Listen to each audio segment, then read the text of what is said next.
Bonjour à tous. Nous allons dans le cadre du projet réalisé pour le cours Advanced Fixed Income, dispensé par Monsieur Daniel Aydan, vous parler des govies. L'appellation govies est un diminutif usuel de l'expression anglaise government bonds. Les govies correspondent à des emprunts d'État, c'est-à-dire à des obligations qui sont des titres de créances négociables émis par un gouvernement, généralement dans sa propre devise. Lorsqu'un État émet une obligation dans une monnaie convertible, que ce soit la devise du pays lui-même ou une devise étrangère, on parle d'une obligation ou dette souveraine, ou encore sovereign bond. L'utilité qu'a un État à titriser sa dette est de réduire le déficit public. Rappelons que le déficit public est l'écart existant entre l'argent perçu par l'État, provenant essentiellement des recettes fiscales, et les dépenses de celui-ci. L'intérêt pour un investisseur de souscrire à une obligation d'État est de percevoir une rémunération en plaçant son capital dans un instrument financier peu volatile. Il est à noter que les emprunts d'État constituent le marché directeur des taux d'intérêt à moyen et long terme. Les govies possèdent un certain nombre de caractéristiques. L'identité de l'émetteur, donc l'État qui a émis l'obligation, la date d'émission, la date d'échéance ou date de maturité de notre obligation, le principal, qui est le montant emprunté, le taux d'intérêt, taux de rémunération du capital placé, et enfin, la périodicité des paiements d'intérêt, qui détermine les dates de détachement des coupons. Les govies sont donc caractérisées par leur maturité, court terme, moyen terme et long terme. Le détenteur de l'obligation perçoit une rémunération suite à des détachements de coupons et récupère l'intégralité de son nominal investi à l'échéance de l'obligation. Plusieurs techniques fondamentales sont utilisées pour l'émission des obligations. La plupart des émissions d'État sont réalisées par adjudication. Le principe de l'adjudication est le suivant. Des investisseurs offrent d'acheter une certaine quantité d'obligations à un certain prix, et les premiers servis seront les plus offrants. On dit que les lignes d'émission leur sont adjugées. Le second processus d'émission que nous décrirons est le processus de négociation. Les obligations d'État sont donc émises sur le marché primaire, puis elles s'échangent librement sur le marché secondaire.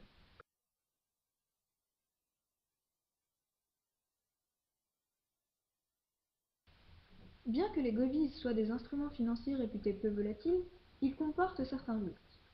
Le risque de taux, qui est matérialisé par le fait que le prix des obligations est lié au taux des intérêts des emprunts d'État, et y est inversement corrélé. Ainsi, le cours d'une obligation d'État varie en fonction des conditions du marché.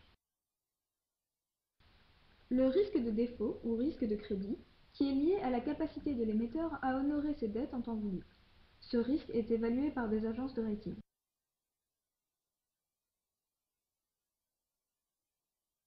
Le nom attribué aux govies, qui sont des obligations d'État, diffère en fonction de l'État considéré. Donnons quelques exemples plus concrets.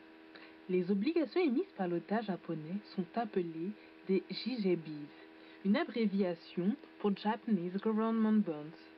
Les obligations émises par l'État espagnol sont appelées des bonos. Les obligations émises par l'État britannique sont appelées des gilts. Enfin, les obligations émises par l'État italien sont appelées des BTPs.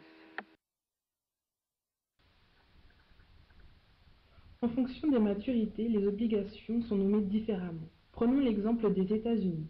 Nous voyons qu'il existe différents types de produits correspondant à différentes maturités. Cette capture Bloomberg nous montre l'évolution d'une obligation américaine à maturité de 10 ans, appelée communément T-bond. Par ailleurs, suite à la crise des subprimes en 2008, nous remarquons que le prix de l'obligation s'est littéralement envolé et a explosé. Ensuite, il a fluctué pour atteindre un niveau assez bas aujourd'hui.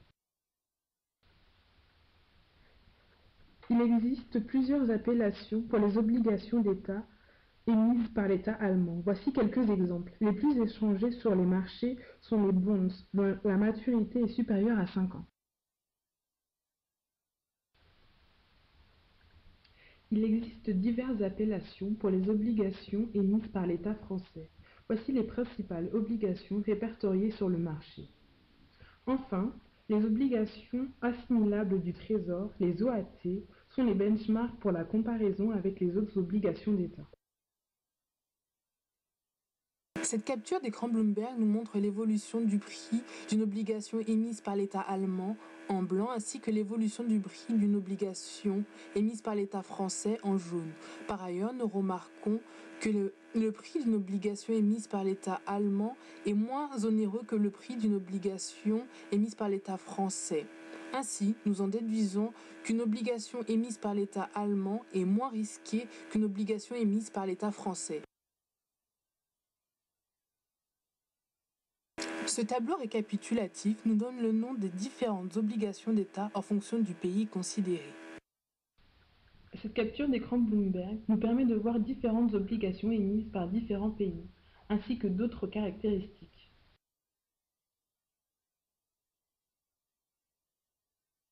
Ce schéma nous montre à quel taux certains pays de l'Union européenne peuvent-ils réaliser leurs emprunts d'État. PIGS est un acronyme utilisé pour désigner les 5 pays de la zone euro qui sont considérés comme les pays les plus fragilisés économiquement suite à la crise financière survenue en 2008. Cette capture d'écran Bloomberg nous montre l'évolution des prix des obligations émises par les PIGS. Par ailleurs, nous remarquons que le prix des obligations émises par la Grèce se détache littéralement des autres pays dans la mesure où son prix atteint des niveaux records. La matrice ci-contre montre le spread des obligations d'État à 10 ans. Les eurobonds ou euro-obligations seraient des emprunts émis en commun par les pays de la zone euro sur les marchés financiers. En théorie, le rendement de ces titres devrait en effet être équivalent à la moyenne pondérée des taux d'emprunt de chacun des pays. Cette mutualisation renforcerait l'intégration et protégerait les pays européens les plus vulnérables des attaques spéculatives. Bien que plébiscités par la France et l'Italie, les eurobonds sont ostensiblement rejetés par l'Allemagne. En effet, cette dernière bénéficie de taux d'intérêt au plus bas. Autant dire que l'Italie et l'Espagne, qui empruntent actuellement autour de 5,5%, 6% sur 10 ans, bénéficieraient de l'attractivité de l'Allemagne qui emprunte aujourd'hui à 1,4% grâce à sa note AAA. Donc le débat reste ouvert concernant l'introduction des eurobonds sur les marchés financiers.